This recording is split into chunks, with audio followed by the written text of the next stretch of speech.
रामवृक्ष, अमित सिंह और महिपत सिंह, 4 लोग हाजिरी नहीं हो रहे हैं, इसलिए उनके हाजिरी के संबंध में एनबीडब्ल्यू वारंट इशू किया गया। सीबीआई कहती है कि डेथ हो गई है, लेकिन न्यायालय द्वारा ये कहीं निर्णित नहीं किया गया है कि डेथ हो चुकी है। ना सीबीआई ना पुलिस द्वारा ये कहा गया है कि डेथ हो गई है। कोई रिकॉर्ड पर कोई डॉक्यूमेंट दाखिल नहीं किया गया है।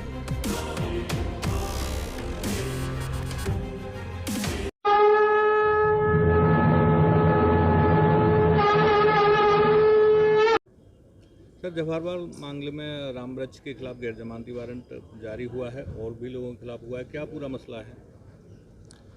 14 मामलों की पेशी थी और उसमें से एक मामला था सन 2015 का 179/15, जिसमें उद्यान अधिकारी जगदीश प्रसाद के कार्यालय में घुसकर के बलवा, मारपीट और तोड़फोड़ का मामला था। ये रिपोर्ट थाना सदर बाजार मथुरा में रामवृक्ष यादव सहित 5 लोगों के विरुद्ध दर्ज हुई थी और वो मामला न्यायालय में पेंडिंग है। चूँकि रामवृक्ष यादव इस मामले में इस पत्रावली में हाजिरी नहीं हुए, इसलिए न्यायालय द्वारा गैर जमानती वारंट जारी किए गए हैं। इस मामले में राजनारायण शुक्ला केवल एक व्यक्ति है जो हाजिर आ रहे हैं, बाकी चंदन बोस, रामवृक्ष, अमित सिंह और महिपत सिंह, 4 लोग हाजिरी नहीं हो रहे हैं, इसलिए उनके हाजिरी के संबंध में एनबीडब्ल्यू वारंट इशू किया गया है। लेकिन सर, सीबीआई ने 2019 में जो रामवृक्ष हैं उनको मृत घोषित कर दिया था।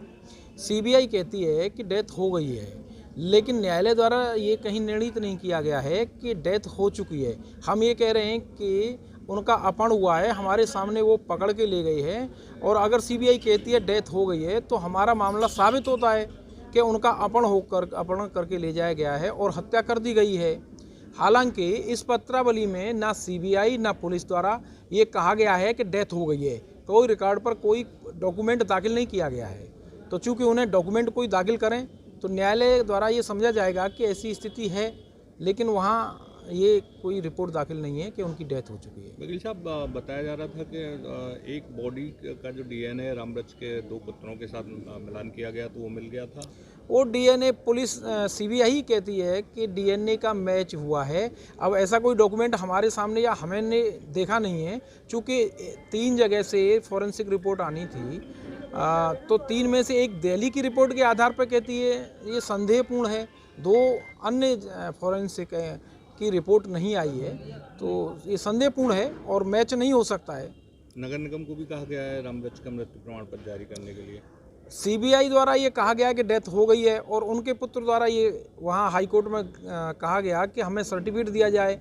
तो पुलिस द्वारा कहा है, तो हाईकोर्ट ने कहा अगर कहते हैं आप डेथ हो गई है तो आप सर्टिफिकेट इश्यू कर दीजिए, वो एक अलग विषय है। कुल मिला के रहस्य बना हुआ है अभी। बिल्कुल रहस्य बना हुआ है और हमारे द्वारा प्रार्थना पत्र सीजीएम कोर्ट में दाखिल हुआ है कि उन्हें यहाँ से अपहरण करके ले जाया गया है और हत्या के इरादे से ले जाया गया है। और अगर ये कहते हैं डेथ हो गई है तो हमारा मामला साबित होता है, उसकी रिपोर्ट होनी चाहिए। चूँकि डेथ हुई है तो किन हालातों में हुई है, किस व्यक्ति द्वारा की गई, ये मामला इन्वेस्टिगेशन का विषय है। ये इस दूध का दूध पानी का पानी होना चाहिए और ये सारे तथ्य क्लियर होना चाहिए कि डेथ हुई है तो किस व्यक्ति द्वारा की गई है या किस हालत में हुई। अच्छा, आपका पक्ष ये नहीं मानता कि डेथ उसी समय? हमारे पक्ष के सामने पुलिस पकड़ के ले गई है, बोलेरो गाड़ी में जिंदा लेके गई। हमारे गवाह ये कहते हैं उनके सामने ले गई, डेथ कैसे मान लें।